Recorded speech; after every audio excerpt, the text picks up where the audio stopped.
So who's brave enough to give me one of those characteristics that helps us show who we are? Amelie. Oh, we have Buck Pride, absolutely. There's 3 more. What are the other ones? Brenna. Under pressure. We talk about being respectful. There's 2 more. Ava, your hand was up in the back. We have pride, we have respect. What else? We talk about being honest, and the last one. Nikki. We talk about being responsible. These are all of our characteristics that you're going to show because today is such an important day. Do you know this is the 17th time we've done this? And it gets better and better every year. So I'm going to turn it over to the wonderful individual that makes this all possible. So please put your hands together for our favorite, Miss Ross.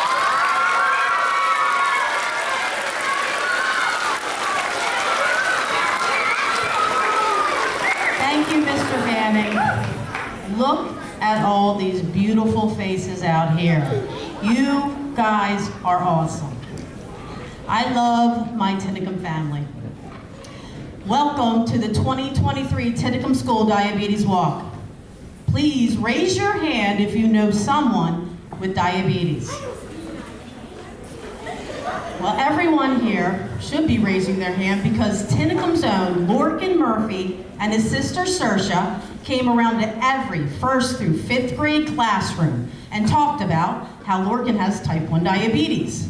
Because many of you know someone with diabetes, I know this walk must be special to you. But the diabetes walk is very special to me. I also raised my hand because my 22-year-old son Tyler has type 1 diabetes. He almost died because of undiagnosed type 1 diabetes when he was 15.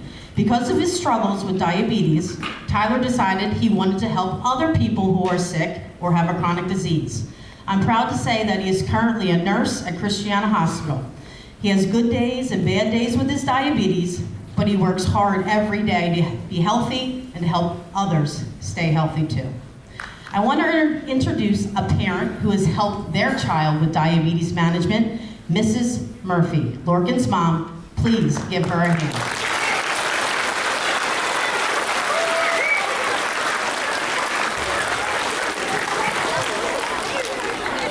Cry. Everybody's taking bets on if I'm going to cry.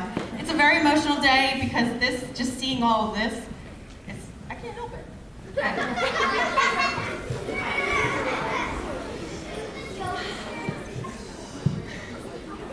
On March 22nd of 2021, just 3 weeks before Lorcan's 6th birthday, our lives changed forever. When Lorcan was diagnosed with type 1 diabetes. Several weeks leading up to this, there were warning signs, but we didn't recognize them at first because they all seemed like they could be explained by something else, which is why it's so important to talk about this today. Lorcan, who was only in kindergarten at the time, started finishing his whole water bottle on his short bus ride to school, but as a family of water drinkers, I just thought, great, I got him a bigger water bottle. Then I noticed he started having more frequent trips to the bathroom, some nighttime accidents, and we thought it was just stress of everything that happened over the past year. Then he started becoming increasingly more hungry, asking for bigger and bigger meals and more often. But I thought he was just having a growth spurt. He was at that age, but he was also much, much smaller than he had ever been. Things really rapidly declined a few days up to his diagnosis. He was extremely irritable and fatigued. The child who would normally go outside and play and had so much energy suddenly didn't have any energy to go outside or leave the couch. If he spent more than a few minutes without eating or drinking, he would actually panic and begin to ask for food. On March 21st, the day before his diagnosis, it was a Sunday, we tried to bring the family to a trail for a short walk, and the second we left the car, he started panicking that he didn't have a drink or a snack, and he also didn't even have the energy to walk, so my husband carried him on his shoulders. You got it! That night, I actually looked up all of the symptoms together, combined, and that's where type 1 diabetes came up. I didn't know anything about it, but I knew it sounded scary. So the next morning, I called the doctor's office. They brought us right in. They took his blood sugar with a simple finger poke, which doesn't happen as often as it should, but a simple finger poke, and it just read high. It was so high, we couldn't even see a number. And he actually weighed less than 40 pounds. The doctor immediately sent us to CHOP, but she also said that she was so amazed that we brought him in when we did because he actually looked a lot better than his numbers were saying. So when we got to CHOP, it was a whirlwind, 3 days in the hospital. It was a crash course on how to manage his diabetes, how to do insulin, carb ratios, finger pokes, checking his blood sugar, and Lorcan was a trooper.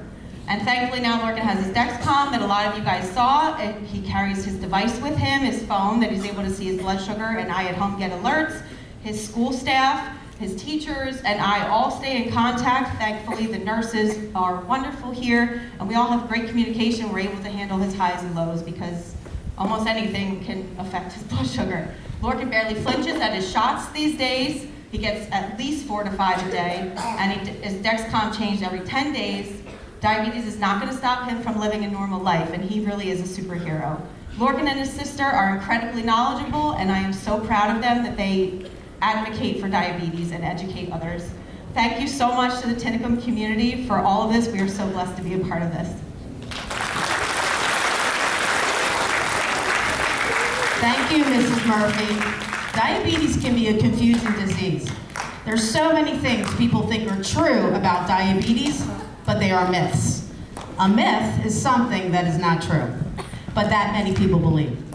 Lorcan, Saoirse, and some of their friends are going to teach the facts and correct some of the myths about diabetes. Students, take it away. Myth 1. Type 1 diabetes is fake and people make up the disease to get attention. Fact 1. Type 1 diabetes is in fact very real and can be life-threatening if it is not detected.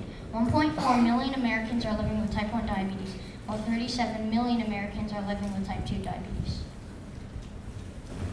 Myth 2. Type 1 diabetes is contagious, meaning you can catch it from someone like a cold. Fact 2. That's not true at all. You can't catch diabetes from someone. It's an autoimmune disease in which a person's pancreas stops producing insulin. Insulin is a hormone people need to get energy from food. Myth 3. Type 1 diabetes can turn into type 2. Fact 3. Actually, type 2 can turn into type 1 when people get older and have to start taking insulin shots. Myth 4. Type 1 diabetes comes from eating too much sugar. Fact 4. Too much sugar can cause type 2 diabetes, but the exact cause of type 1 is unknown. There are potential ties to genetic and environmental factors. Myth 5. Kids can grow out of type 1 diabetes.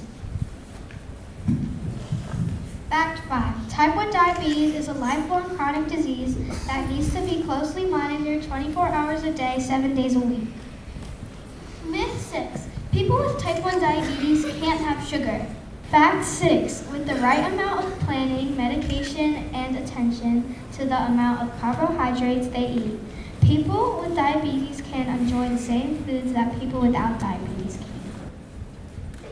can. Myth 7. Insulin is a cure for diabetes. Fact 7. Insulin is a necessary and life-saving treatment for those with type 1 diabetes, but it's not a cure. Myth 8. When people with diabetes experience episodes of high or low blood sugar, it means they aren't taking care of themselves. Managing type 1 diabetes is both a 24/7 job and an inexact science.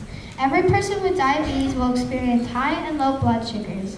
Thank you for listening and learning some facts about type 1 diabetes.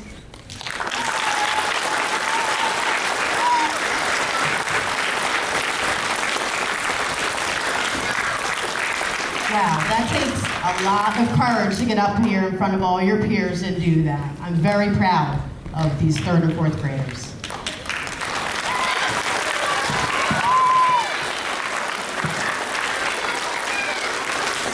This diabetes walk is more than a day away from the classroom for us. The money you have collected will help my son Tyler, our own Lorcan, Ryder, and all the people we know with diabetes to live a healthier life. Let's give a huge round of applause for the talented Interboro High School Marching Band. They will be leading see another applause for the amazing Interboro High School cheerleaders. Thank you. Your participation makes this walk so special. I would like to also thank Mr. Schiff for organizing this walk 17 years ago. And for giving me the incredible opportunity to be the face of this cause for Tinicum School. Even more, I'd like to extend a heartfelt thank you to the PE teachers for the use of the gym, Mr. Mitch for all the signs, bulletin boards, and support. He makes our building look amazing. We also couldn't have done it without Mr. Steve, Mrs. Truscott, Mr. Wood, Mr. Rambo, our incredible home and school. And you. As kids, sometimes you don't feel like you have a voice, but you, being here, donating and participating in this walk proves to everyone that kids can change the world. You are all making a change to help cure diabetes. Every step you take today on our diabetes walk helps some child get closer to life without diabetes. I'm so proud of all of you. Now on 3, let's shout, find a cure. Ready? 1, 2, 3. All right, now the Interboro cheerleaders are going to take us out with a cheer. Thank you.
Walk together. Walk together. Video we do. We're walking up front.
I salute we would do to not stink.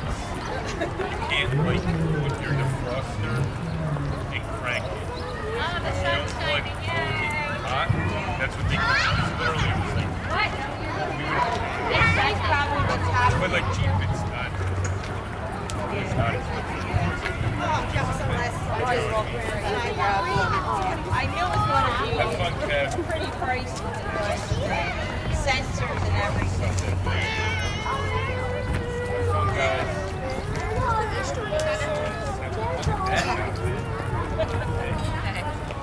Warmer than I thought. Have fun, girls.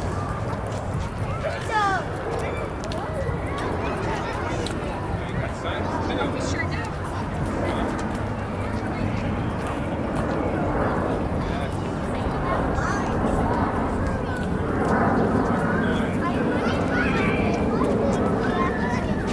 Fun, guys. Let the hairdo looks good.